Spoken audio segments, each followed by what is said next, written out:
नमस्कार विद्यार्थी मित्रांनो, सोल्युशन्स मध्ये पुन्हा एकदा आपल्या सर्वांचं स्वागत आहे. आपण पाठीमागच्या लेक्चरला qualitative properties of non electrolyte solutions हा मुद्दा सुरू केलेला. तर एक छोटासा मुद्दा पाठीमागच्या लेक्चर मध्ये सांगायचा राहून गेला, तो असा की मी फक्त क्वालिटेटिव्ह प्रॉपर्टीज ऑफ सोल्युशन्स असं म्हटलेलं, नॉन इलेक्ट्रोलाइट हा शब्द वापरला नव्हता. बघा, तर हे नॉन इलेक्ट्रोलाइट सोल्युशन्स म्हणजे काय प्रकार आहे हे मी तुम्हाला 1-2 मिनिटांमध्ये सांगतो. तर सोल्यूटचे मेन 2 प्रकार पडतील. सोल्यूट हा एकतर इलेक्ट्रोलाइट असेल आणि दुसरा नॉन इलेक्ट्रोलाइट असेल. इलेक्ट्रोलाइट म्हणजे काय? Which ionise in water.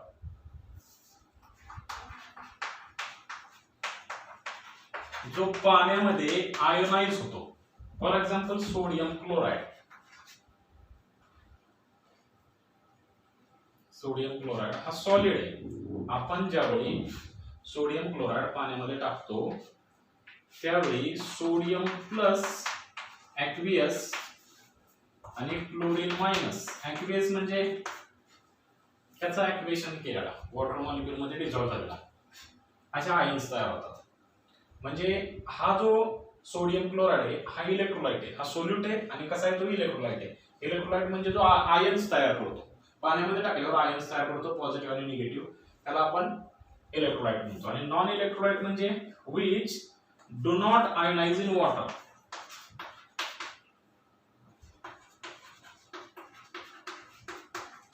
पाण्यामध्ये टाकल्यानंतर तो आयोनाइज होत नाही. For example glucose.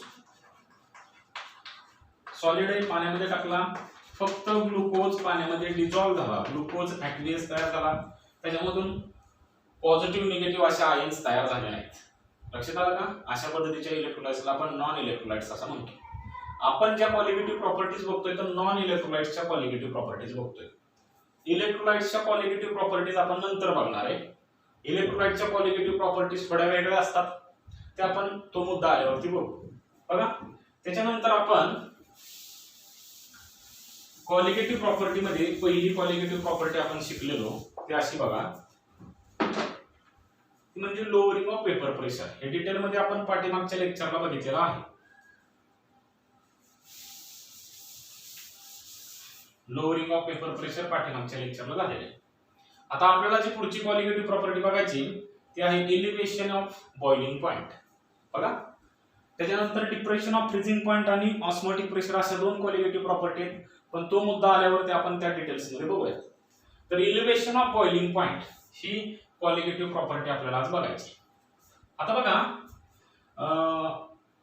Elevation of boiling point हा मुद्दा बघण्या अगोदर आपल्याला बॉइलिंग पॉइंट म्हणजे काय आहे ते बघणं गरजेचं आहे. आणि बॉइलिंग पॉइंट काय आहे हे बघण्या अगोदर आपल्याला ऍटमॉस्फेरिक प्रेशर म्हणजे काय हे बघणं गरजेचं आहे. बघा, मग आपण सगळ्यात अगोदर बघूयात ऍटमॉस्फेरिक प्रेशर. ऍटमॉस्फेरिक प्रेशर म्हणजे वातावरणाचा दाब. आता काही विद्यार्थी असं म्हणतात की वातावरणाचा दाब म्हणजे आम्हाला तर कधी वातावरणाचा दाब जाणवला नाही, आम्हाला कोणी असं प्रेशराईज करतंय, आमच्यावर कोणतरी दाब टाकतंय असं आम्हाला कधी जाणवलं नाही, मग वातावरणाचा दाब आहे असं आम्ही कसं काय समजू?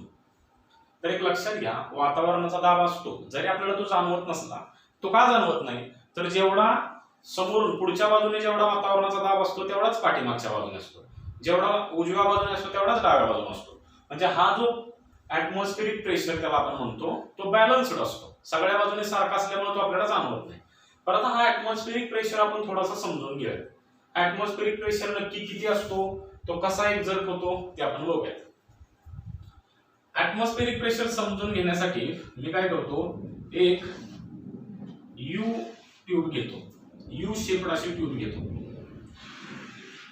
अशा आकाराची मी एक ट्यूब घेतली. बघा, आता वातावरणाचा जो दाब आहे तो आपल्याला बघायचा आहे. वातावरणाचा दाब कशामुळे असणार आहे तर एक गोष्ट लक्षात घ्या, वातावरणामध्ये असलेल्या एअरच्या मॉलिक्युल्समुळे. वातावरणामध्ये नायट्रोजन गॅस आहे 78%, ऑक्सिजन 21% आहे, आर्गॉन गॅस आहे, कार्बन डायऑक्साइड गॅस आहे, बाकीचे गॅसेस सगळे आहेत बरोबर. आणि या सगळ्या गॅसच्या मॉलिक्युल्स मुळे काय होतं, प्रेशर एक्झर्ट होतो हे आपल्याला माहिती आहे. आता बघा या यू ट्यूब मध्ये मी मर्क्युरी घेतलेला आहे, इथं घेतलेला आहे मी मर्क्युरी बघा. आता ही जी मर्क्युरीची लेवल आहे ती काय असेल बघा, दोन्ही बाजूला सारखी असेल. त्याचं कारण काय, तर इकडं याचा जो सरफेस आहे याच्या सरफेस वरती इथं एअरचे काही मॉलिक्युल्स असतील हवेमध्ये, जसं तुम्हाला सांगितलं nitrogen, oxygen, argon, carbon dioxide, carbon monoxide वगैरे वगैरे. मग हे सगळे गॅसचे मॉलिक्युल्स काय करतील, प्रेशर एक्झर्ट करतील या सरफेस वरती, दाब तयार करतील या बाजूला. तशा पद्धतीचा प्रेशर या दुसऱ्या बाजूला सुद्धा असेल. त्याच्यामुळं दोन्ही बाजूची जी मर्क्युरीची जी लेवल आहे बघा, मर्क्युरी आपण जो भरलेला तो मर्क्युरीची लेवल दोन्ही बाजूला काय सारखी असते. आता मर्क्युरीच आपण का निवडलाय, mercury is the only metal which is present in a liquid state, hence it is taken as a standard. Mercury हा एक स्टँडर्ड प्रेशर मोजण्यासाठी मानला जातो म्हणून आपण मर्क्युरी निवडलेला आहे बघा. मग दोन्ही बाजूला जो प्रेशर आहे तो प्रेशर काय असतो, सारखा असतो. सारखा असल्यामुळे दोन्ही बाजूची लेवल पण काय असते, सारखी असते. आता आपण काय केलं की या बाजूची जी एअर आहे ती एअर आपण काढून घेतली. समजा ही एअर आपण काढून घ्यायची. एअर कशी काढून घ्यायची, आपोआप काढून घेता येणार नाही.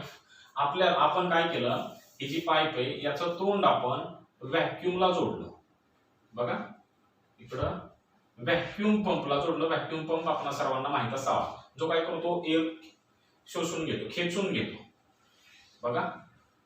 आपण इकडं जोडला, व्हॅक्यूम इथं जोडलेला आहे. तो व्हॅक्यूम काय करतो, याच्यामधली एअर सगळी काढून घेतो. आता मला सांगा, ही जर एअर काढून घेतली तर अगोदरचा जो काय एअरचा जो दाब होता, प्रेशर होता या सरफेस वरती, तो निघून जाणार आहे. आता दाब कुठं राहिला, फक्त या बाजूला राहिला, या साईडला. आणि त्याच्यामुळं ही जी मर्क्युरीची जी लेवल आहे ती मर्क्युरीची लेवल इकडची काय झाली, खाली झाली आणि इकडची थोडीशी वरती झाली बघा. मग ही मर्क्युरीची लेवल इकडे काय होणार आहे, खाली जाणार आहे, अशी इथपर्यंत खाली जाईल. समजा आपण इथपर्यंत खाली गेली असं समजू, आणि इकडची जी मर्क्युरीची लेवल आहे ती इथपर्यंत वाढली असं आपण समजू बघा. इथं ही लोअर लेवल या बाजूची आणि ही अप्पर लेवल. मग हे कशामुळे झालं, तर ऍटमॉस्फिअर मध्ये असलेल्या एअरच्या प्रेशरमुळे झालं. ऍटमॉस्फेरिक प्रेशरमुळे. आपण इथून दाब दिलेला आहे का, आपण काय केलं, फक्त इकडचा दाब काढून घेतला आणि इकडचा जो हवेचा दाब आहे तो तसाच आहे. आणि या दाबामुळे काय झालं, इकडची लेवल वाढली.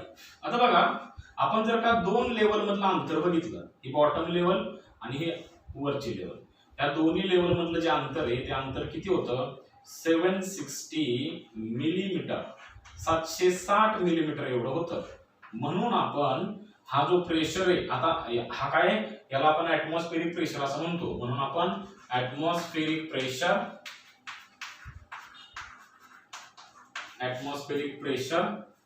किती म्हणतो, 700 मिलीमीटर एवढा ऍटमॉस्फेरिक प्रेशर आहे असं आपण म्हणतो, वातावरणाचा दाब. आणि इथं आपण मर्क्युरी वापरलेला आहे म्हणून आपण इथं Hg वापरूया. So we can say the atmospheric pressure is 760 mm of Hg for mercury, mm for millimeters. बरोबर. आता बघा, मग एक गोष्ट तुम्हाला इथं मला सांगायची की हा जो ऍटमॉस्फेरिक प्रेशर आहे तो सी लेवलला मोजलेला आहे. Sea level is the standard level for the measuring of pressure. बघा, सी लेवल म्हणजे समुद्र सपाटी. म्हणजे ही समजा आपली समुद्र सपाटी आहे, या समुद्र सपाटीला बरोबर, समुद्र सपाटी ही प्रत्येक ठिकाणी ठरलेली असते. एखाद्या ठिकाणी समुद्र नसला तरी सुद्धा तिथं समुद्र सपाटी ठरवलेली असते इंजिनियर्स लोकांनी बरोबर.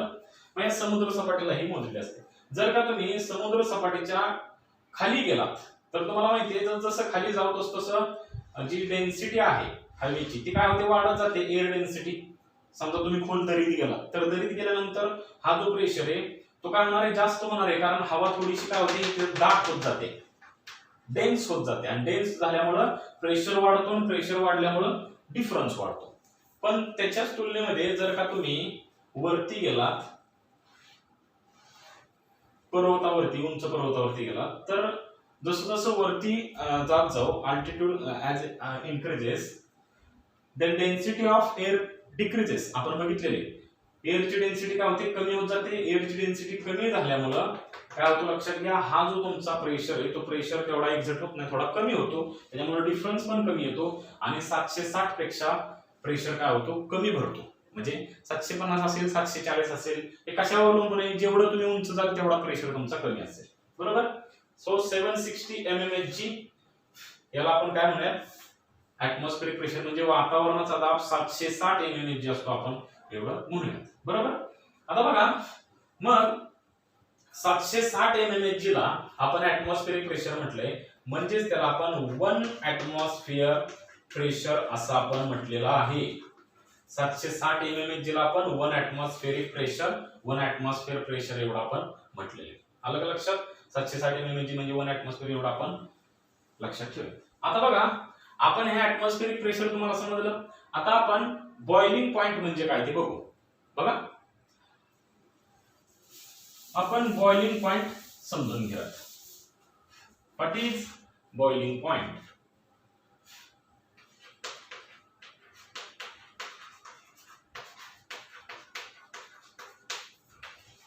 बॉइलिंग पॉइंट झाल्यानंतर आपण इलेव्हेशन ऑफ बॉइलिंग पॉइंट म्हणजे काय बघू. अगोदर आपण बॉइलिंग पॉइंट बघूया. बॉइलिंग पॉइंट म्हणजे काय, the temperature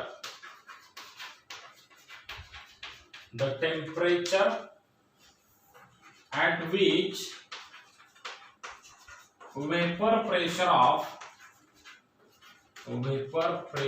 of a liquid in open container becomes equal to atmospheric pressure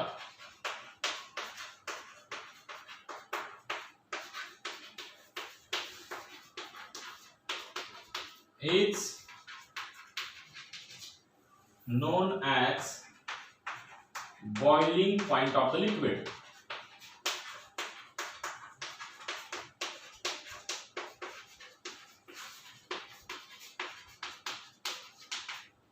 बघा, लिक्विडचा बॉइलिंग पॉइंट म्हणजे नक्की काय, तर मी तुम्हाला थोडंसं इथं एक्सप्लेनेशन देतो. बघा, की इथं समजा आपण एक लिक्विड घेतलेला आहे ओपन कंटेनर मधला. कंटेनर म्हणजे थोडक्यात एक भांडे असं आपण समजू. त्याच्यामध्ये आपण काय घेतलेलं आहे, लिक्विड घेतलेलं आहे.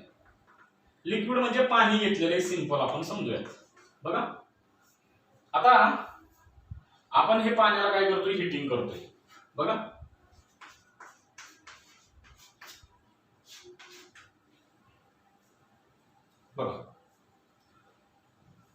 हिटिंग केल्यानंतर ना सुरुवातीला जो हिमी ट्रायपॉड स्टँड काढतो इथं बाजूला, हिटिंग केल्यानंतर ना नॉर्मल टेम्परेचरला, रूम टेम्परेचरला त्याचा वेपर प्रेशर काहीतरी थोडाफार वेपर प्रेशर असेल, आहे की नाही. अगदीच काय रूम टेम्परेचरला पाणी वेपराईज होत नाही असं नाही, वेपराईज होतं. कारण आपल्याला माहिती आहे की आपण घरामध्ये जी भांडी असतात त्याच्यावरती आपण झाकण ठेवलं तर आत त्याला त्या झाकणाला ड्रॉपलेट्स लागलेले असतात, तर त्याला ते थेंब लागलेले असते. त्याच्यामुळं पाणी हे नॉर्मल टेम्परेचरला सुद्धा वेपराईज होतं. मग त्याचा वेपर प्रेशर नॉर्मल टेम्परेचरला, रूम टेम्परेचरला किती असतो, तर तो अंदाजे 17 ते 20 mmHg च्या आसपास असतो.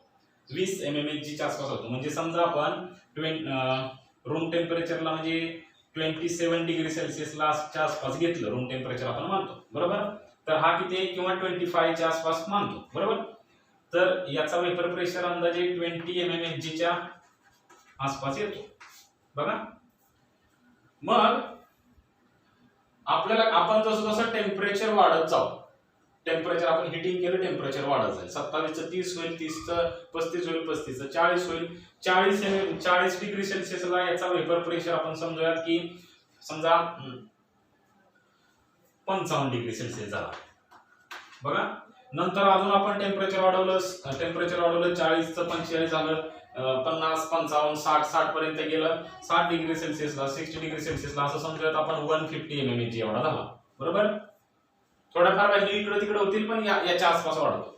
त्यानंतर 80 अजून टेम्परेचर वाढवलं, 80 डिग्री सेल्सिअस गेलं तर 350 350 च्या आसपास mmHg एवढा वेपर प्रेशर होईल. या वेपर्समुळे तयार होणारा प्रेशर जो आहे तो 350 होईल. 90 डिग्री सेल्सिअस पर्यंत गेला तर तो अंदाजे 525 mmHg च्या आसपास जाईल. त्यानंतर तुम्ही अजून हिटिंग करत गेला 91 92 93 94 95 करत गेला आणि तुम्ही ज्यावेळी 100 डिग्री सेल्सिअस पर्यंत जाल, 100 डिग्री सेल्सिअसला तुमचा याचा जो वेपर प्रेशर आहे तो वेपर प्रेशर किती होतो 760 mmHg एवढा होतो. बघा 760 mmHg होतो आणि 760 mmHg हा किती काय तुमचा ऍटमॉस्फेरिक प्रेशर आहे. समजते का? ऍटमॉस्फेरिक प्रेशर 760 mmHg एवढा आहे आणि तेवढा वेपर प्रेशर येण्यासाठी आपल्याला किती टेम्परेचर द्यावं लागते 100 डिग्री सेल्सिअस. मग 100 डिग्री सेल्सिअस म्हणून आपण म्हणतो की 100 डिग्री सेल्सिअस हा पाण्याचा बॉइलिंग पॉइंट आहे. बरोबर. का 100 डिग्री सेल्सिअस पाण्याचा बॉइलिंग पॉइंट आहे तर त्या टेम्परेचरला तुमच्या पाण्याचा जो वॉटरचा जो वेपर प्रेशर आहे तो ऍटमॉस्फेरिक प्रेशरशी इक्वल होतो, म्हणून आपण त्याला काय म्हणतो it is boiling point of water. बघा आता so what is the definition of boiling point? The temperature at which vapor pressure of liquid in open container becomes equal to the atmospheric pressure. एक असं temperature आहे जिथं तुमच्या open कंटेनरच्या लिक्विडचं जे vapour pressure आहे त्या ऍटमॉस्फेरिक प्रेशरशी इक्वल होतं. याला आपण म्हणतो boiling point of that liquid. आता बघा आपण इलिव्हेशन ऑफ बॉइलिंग पॉइंट म्हणजे काय ते बघू. ऍटमॉस्फेरिक प्रेशर तुम्हाला समजलं, बॉइलिंग पॉइंट हा मुद्दा समजला. आता आपण पुढच्या मुद्द्याकडे वळूया.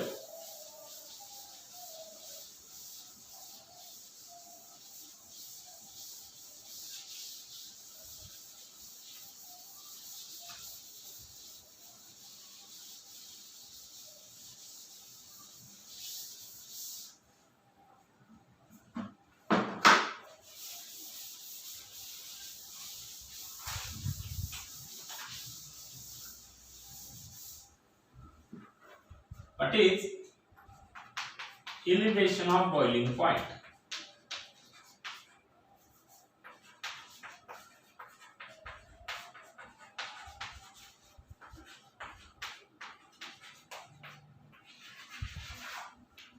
मी तुम्हाला सिंपल आणि साध्या भाषेमध्ये सांगतो की समजा मी एक प्युअर सॉल्व्हेंट घेतलेला आहे.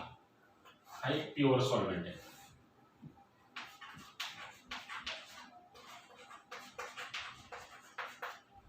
बघा मी आता फक्त सरफेसचे मॉलिक्युल्स काढतो, आतमधले मॉलिक्युल्स काय मी काढत बसत नाही, वेळ जाईल आपला. हा आपला प्युअर सॉल्व्हेंट आहे आणि हा समजा आपला सोल्युशन आहे.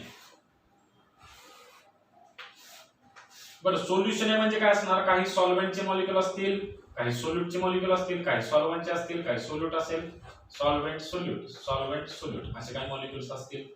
बरोबर. इथं सगळे सॉल्व्हेंटचे मॉलिक्युल्स आहेत आणि इकडं काही सॉल्व्हेंट आणि सोल्यूट आहेत, म्हणजे हे काय सोल्युशन आहे. तर एक इलेव्हेशन ऑफ बॉइलिंग पॉइंट म्हणजे तुम्हाला मी सिंपल सांगतो. प्युअर सॉल्व्हेंटचा बॉइलिंग पॉइंट जर का 100 डिग्री सेल्सिअस असेल तर सोल्युशनचा बॉइलिंग पॉइंट थोडासा जास्त असतो. 100.5 डिग्री सेल्सिअस असेल, 101 डिग्री असेल. मग हे जे वाढलेलं टेम्परेचर आहे 1 डिग्रीचं किंवा 0.5 डिग्रीचं याला आपण काय म्हणतो इलेव्हेशन ऑफ बॉइलिंग पॉइंट. बरोबर.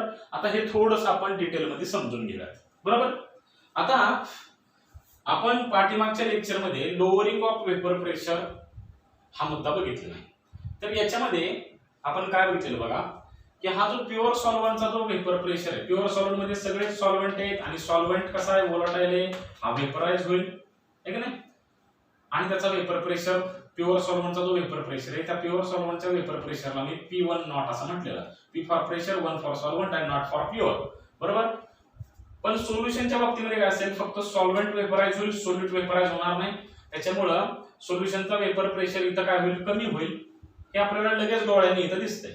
सोल्युशनच्या वेपर प्रेशरला मी P1 असं म्हणतो. P1 म्हणजे P for pressure, 1 for solvent. इथं फक्त सॉल्व्हेंटचाच वेपर प्रेशर आहे, सोल्यूटचा वेपर प्रेशर नाही. सोल्युशन मधला सॉल्व्हेंटचा वेपर प्रेशर P1 म्हणजे. बरोबर. तर आपल्याला एक गोष्ट माहित होती की सॉल्व्हेंटचा जो वेपर प्रेशर आहे सोल्युशनच्या वेपर प्रेशर पेक्षा जास्त आहे.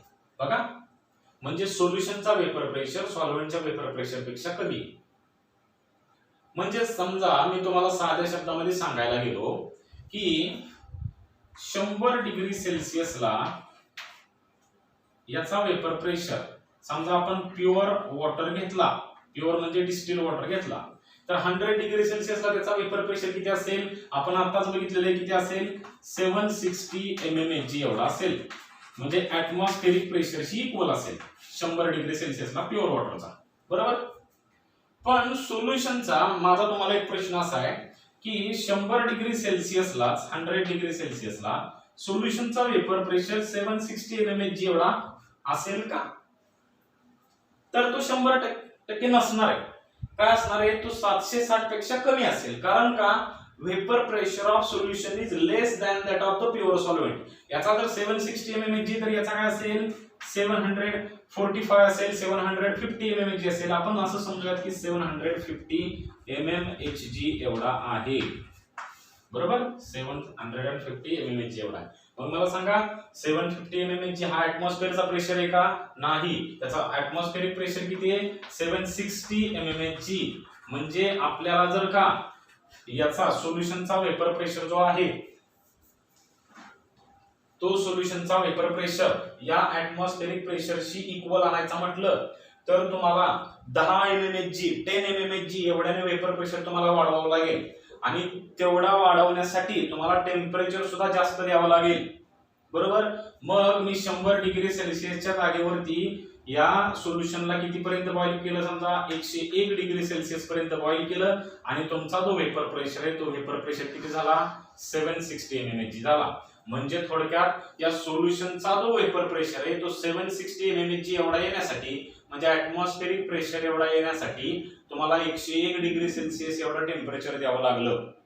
बरोबर. बर 760 mmHg येण्यासाठी आपण वेपर प्रेशर आणतोय म्हणजे काय करतोय? त्या लिक्विडला बॉईल करतोय. कारण का? मी तुम्हाला जसं सांगितलेले the temperature at which vapour pressure of liquid in open container becomes equal to the atmospheric pressure. असं टेम्परेचर ज्या टेम्परेचरला तुमचं लिक्विडचं वेपर प्रेशर ऍटमॉस्फेरिक प्रेशरशी इक्वल होईल त्याला बॉइलिंग पॉइंट म्हणू. म्हणजे 760 आणण्यासाठी तुम्हाला किती टेम्परेचर द्यावं लागतंय? 101 डिग्री सेल्सिअस द्यावं लागतंय. म्हणजे लिक्विडचा जो बॉइलिंग पॉइंट आहे तो सॉल्व्हेंटचा जो बॉइलिंग पॉइंट आहे, सॉल्व्हेंट मध्ये प्युअर सॉल्व्हेंट मध्ये किती होता? 100 डिग्री सेल्सिअस होता. आणि सोल्युशन मध्ये किती आला? 101 डिग्री सेल्सिअस आला. म्हणजे 1 डिग्रीनं एक्स्ट्रा टेम्परेचर तुम्हाला द्यावं लागलं. आणि ह्या एक्स्ट्रा वाढलेल्या टेम्परेचरलाच आपण इलिव्हेशन ऑफ बॉइलिंग पॉइंट असं म्हणतो. इलिव्हेशन म्हणजे वाढ होणे. बरोबर. बघा, मग या इलिव्हेशन ऑफ बॉइलिंग पॉइंटला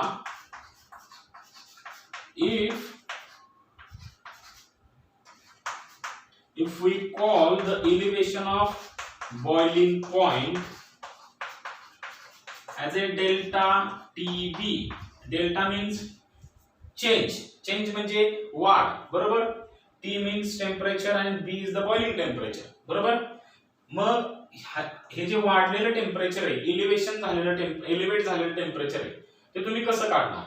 बघा, तर तुम्ही काय करणार आहे? 101 मधून काय करणार? 100 वजा करणार आणि तुम्हाला काय मिळणार आहे? तुमचं कितीनं वाढ झाली टेम्परेचर मध्ये ते तुम्हाला मिळणार आहे. आता हे झालं वॉटरच्या बाबतीमध्ये. पण जर का तुम्ही समजा मी दुसरं सॉल्व्हेंट घेतलं, समजा मी ऍसिटोन घेतलं, इथेनॉल घेतलं, इथेन ऍसिटेट घेतलं, ऍसिटिक ऍसिड घेतलं, कुठलंही सॉल्व्हेंट घेऊ शकतो. बरोबर. मग त्याच्या बाबतीमध्ये आपल्याला एक फॉर्म्युला तयार करावा लागेल. मग आपण एक फॉर्म्युला असा तयार करूया की आपण प्युअर सॉल्व्हेंटचा जो बॉइलिंग पॉइंट आहे, प्युअर सॉल्व्हेंटचा बॉइलिंग पॉइंट, या बॉइलिंग पॉइंटला मी T नॉट बी असं म्हणतो.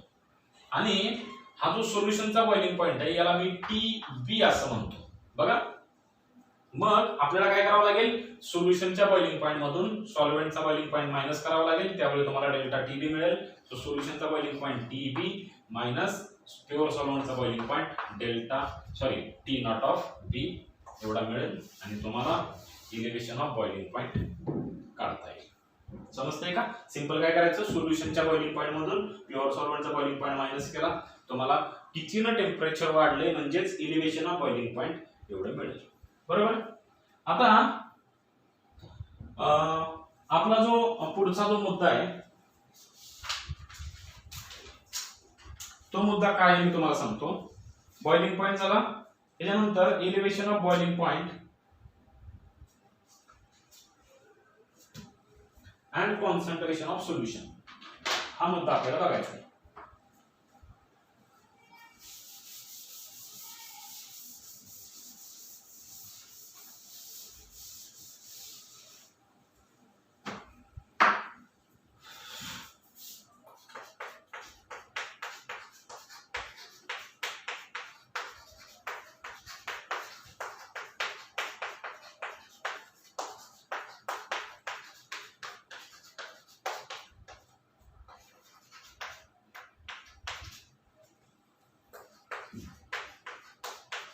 बघा आता ना या बॉइलिंग पॉइंट इलेव्हेशनचा आणि कॉन्सन्ट्रेशनचा काय संबंध आहे हे आपल्याला थोडंसं बघायचं आहे. तर एक लक्षात घ्या, आपण याच्यावरती बरेचसे एक्सपेरिमेंट केले. बरोबर.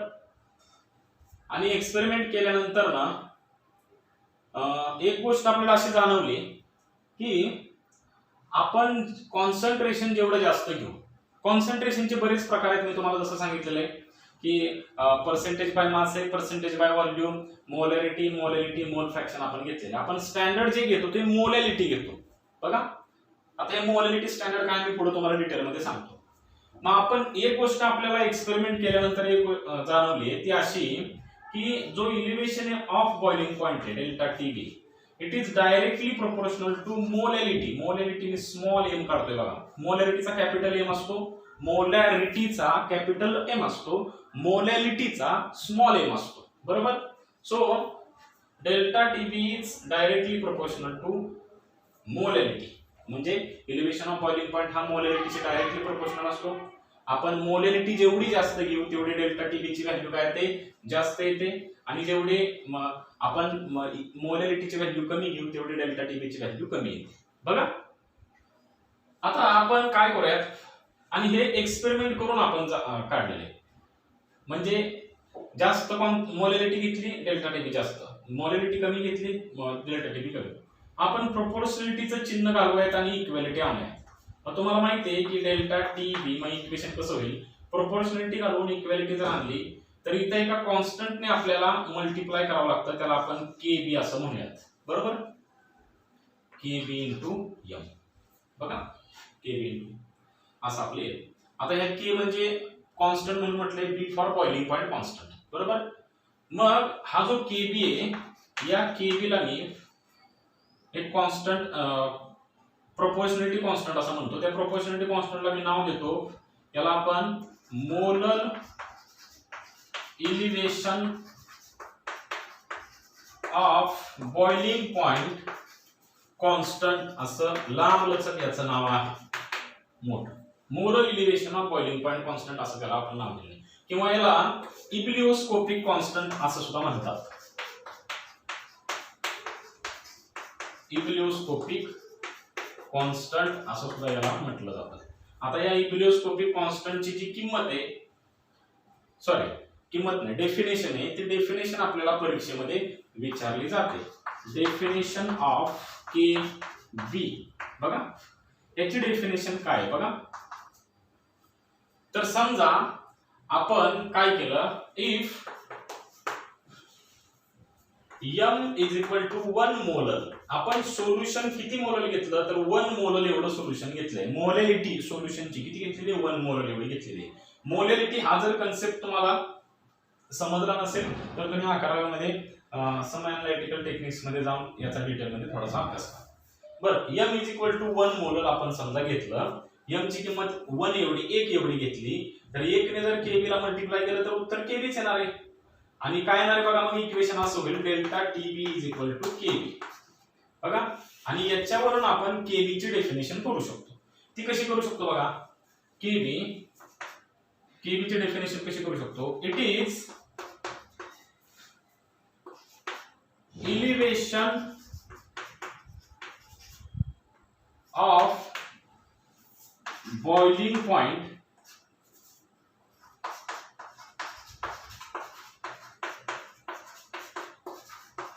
produced when concentration of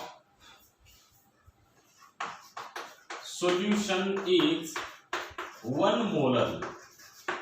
बघा केबी म्हणजे काय, केबी ची किंमत काय, it is elevation of boiling point. Delta TB म्हणजे काय रे, it is elevation of boiling point produced, म्हणजे तयार झालेलं जे एक्स्ट्राचं जे बॉइलिंग पॉइंट आहे त्याला आपण इलेव्हेशन ऑफ बॉइलिंग पॉइंट म्हणू. So it is elevation of boiling point produced when concentration of solution is 1 molar.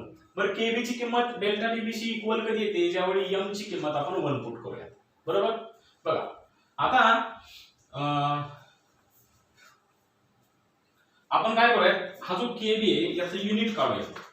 Unit of KB, केबीचे unit काढूया. समजा हे जे इक्वेशन आहे याला मी इक्वेशन 1 नाव देतो. तर डेल्टा टीबी समजा मी काय करतो की मोलॅरिटी इकडे डिवाइड करतो. आपण molarity is equal to KB. मग याचं युनिट काय बघा, डेल्टा टीबी म्हणजे चेंज इन टेम्परेचर, म्हणजे हे टेम्परेचरचं युनिट आहे. मग डेल्टा टीबीचं युनिट केल्विन, टेम्परेचरचं याचा युनिट काय केल्विन आहे, आणि मोलॅरिटीचं युनिट काय मोल पर केजी. एवढे असं युनिट आहे मोलॅरिटीचं युनिट. 11 मध्ये थोडंसं जाऊन रिवाइज करा.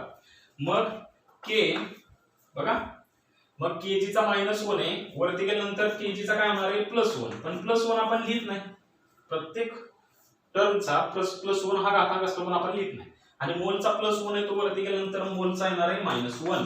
So what is unit of KB, it is K KG per mole. बरोबर. हे तुम्हाला मल्टिपल चॉईसला किंवा सीईटीला वगैरे याच्यावरती प्रश्न तुम्हाला विचारू शकतात. बरोबर. आता बघा आपण पुढचा मुद्दा बघूयात.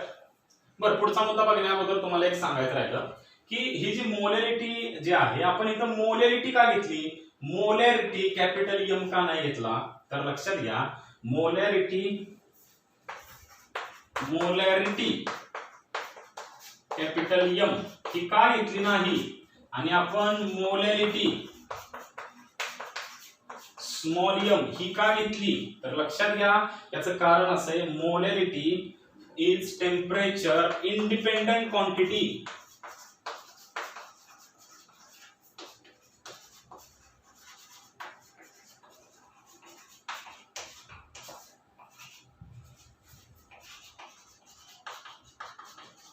बघा ही जी मोलॅरिटी आहे ते टेम्परेचर इंडिपेंडेंट क्वांटिटी आहे, ते टेम्परेचर वरती अवलंबून नाही. But this molarity is temperature dependent quantity. He temperature वर अवलंबून असलेली क्वांटिटी. बघा आता आपण म्हणून आपण हे टेम्परेचर बघा आपण काय करतोय, टेम्परेचर वाढवतोय वेपर प्रेशर वाढतंय, परत टेम्परेचर वाढतंय वेपर प्रेशर वाढतंय, म्हणजे टेम्परेचर आपलं स्थिर राहत नाही, कॉन्स्टंट राहत नाही. मग टेम्परेचर जर बदललं आणि आपण जर का मोलॅरिटी घेतली तर टेम्परेचर बदललं मोलॅरिटी पण बदलणार आहे, because it is temperature dependent quantity. पण आपल्याला अशी क्वांटिटी पाहिजे जी स्थिर राहिली पाहिजे, टेम्परेचर वाढवलं तरी ती वाढली किंवा कमी नाही झाली पाहिजे. मग मोलॅरिटी म्हणून आपण तेवढ्यासाठी घेतो. बरोबर. आता आपण पुढच्या मुद्द्याकडे वळूया.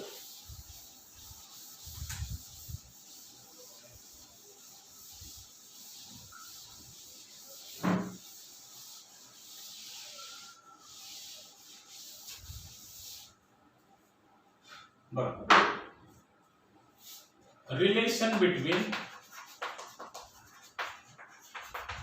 delta TB and molar mass of solute. Molar mass of solute. आपल्याला सोल्यूटचं मोलर मास आणि डेल्टा टीबी याच्यामध्ये काय रिलेशन आहे, काय नातं आहे ते आपल्याला बघायचं. बरोबर. जेणेकरून आपल्याला सोल्यूटचं मोलर मास आपल्याला काढता येईल.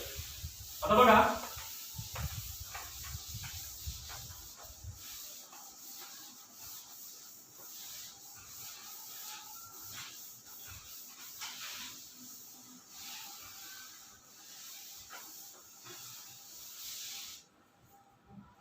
आपण इथं हे इक्वेशन घेतलेले डेल्टा टीबी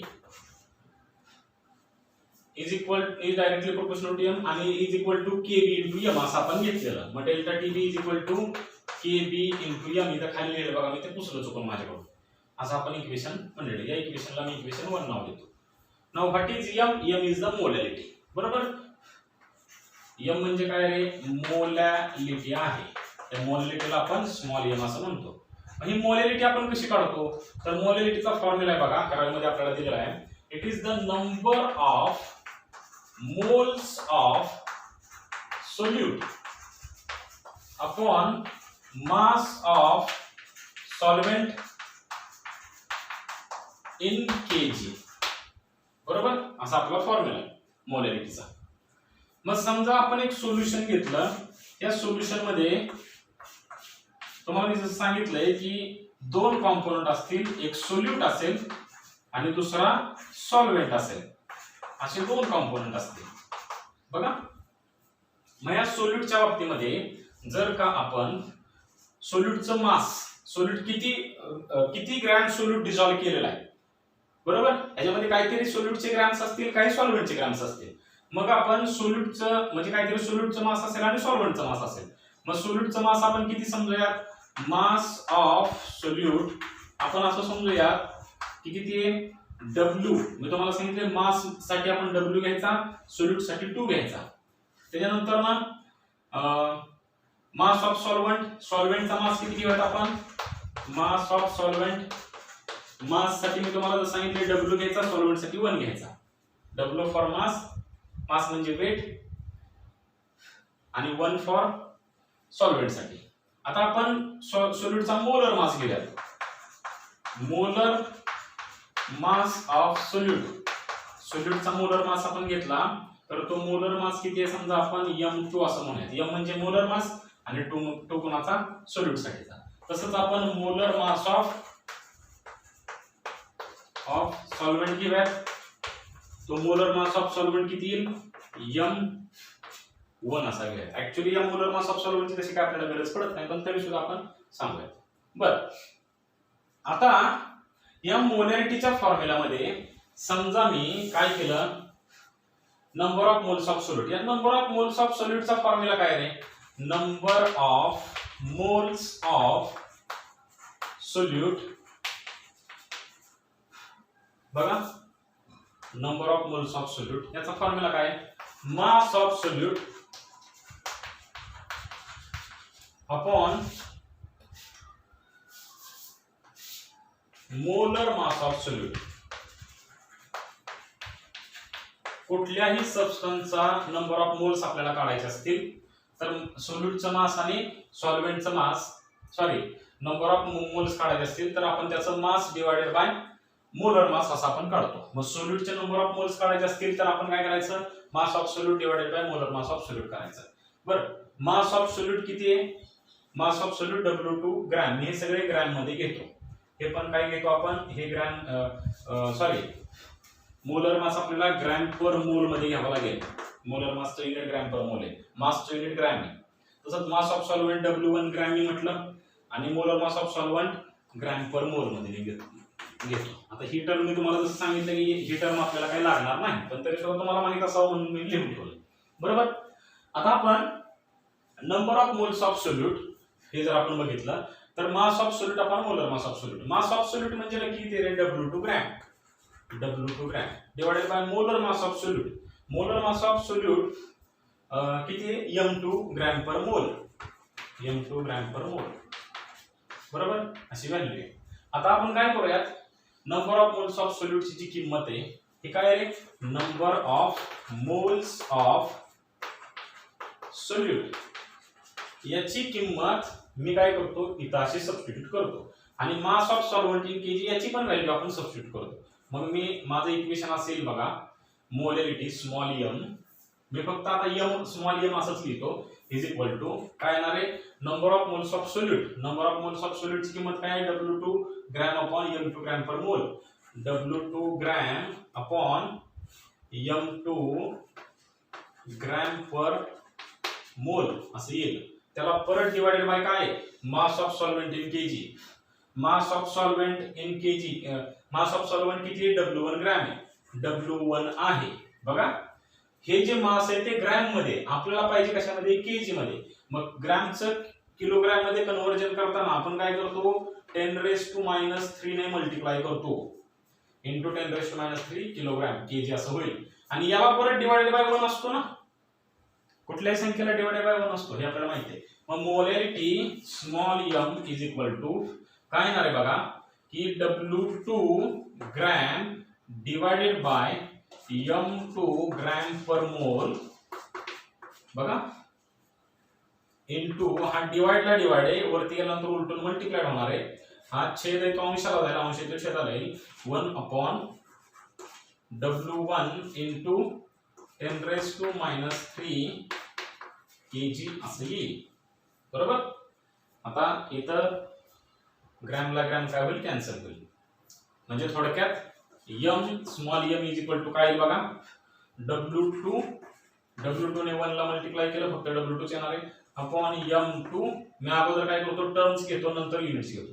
m2 नंतर कोण आहे, W1 आहे का नाही, त्याच्यानंतर इंटू 10⁻³ असा येणार आहे.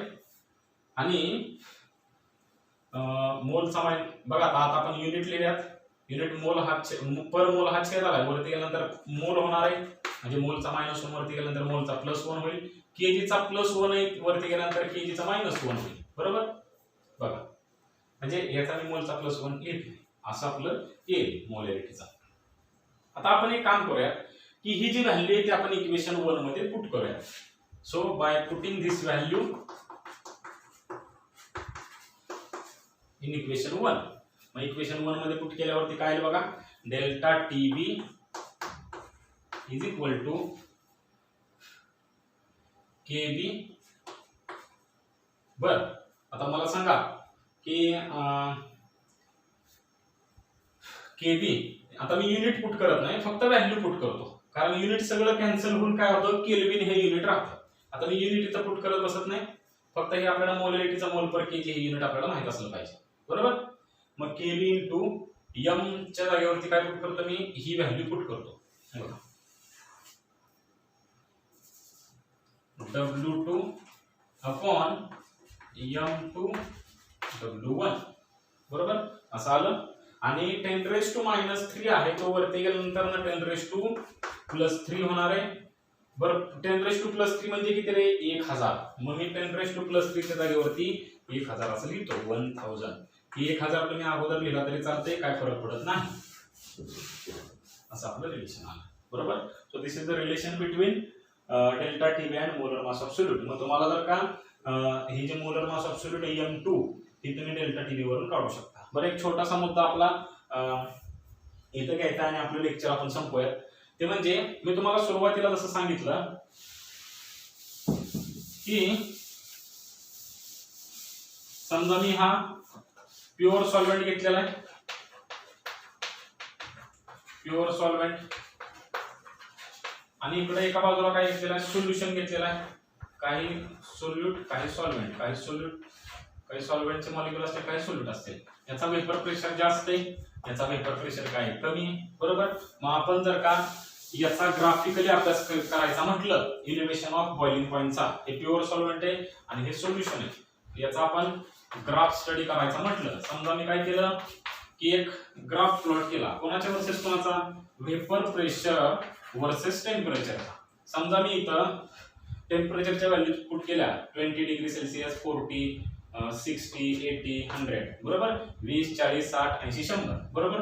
आणि वेपर प्रेशर मी 100 mm ची, इथे 100 mm ची, त्यानंतर इथे 200, 300, 400, 500, 600, 700, 710, 720, 730, 740, 750, 760, 760 ची आपली व्हॅल्यू किती येईल असं समजा.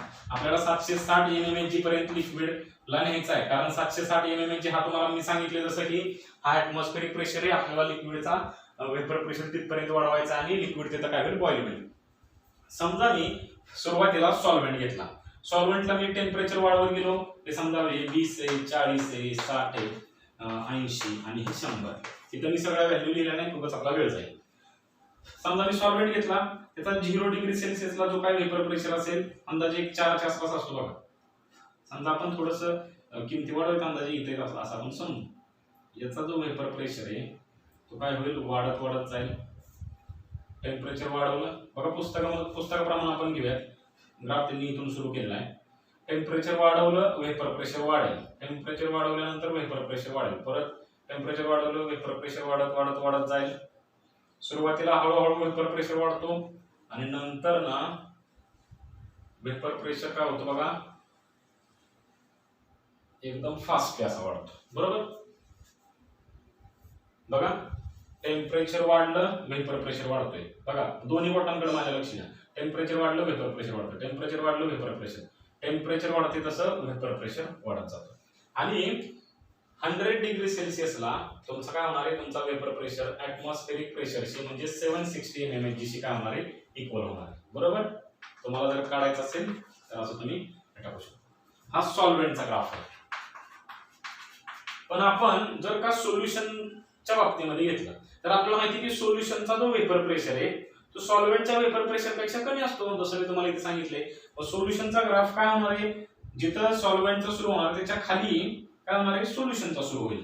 बघा सोल्युशनचा वेपर प्रेशर कमी असणार आहे, त्यामुळं जर का तुम्ही हा ग्राफ घेतला तर असा काहीतरी ग्राफ येईल.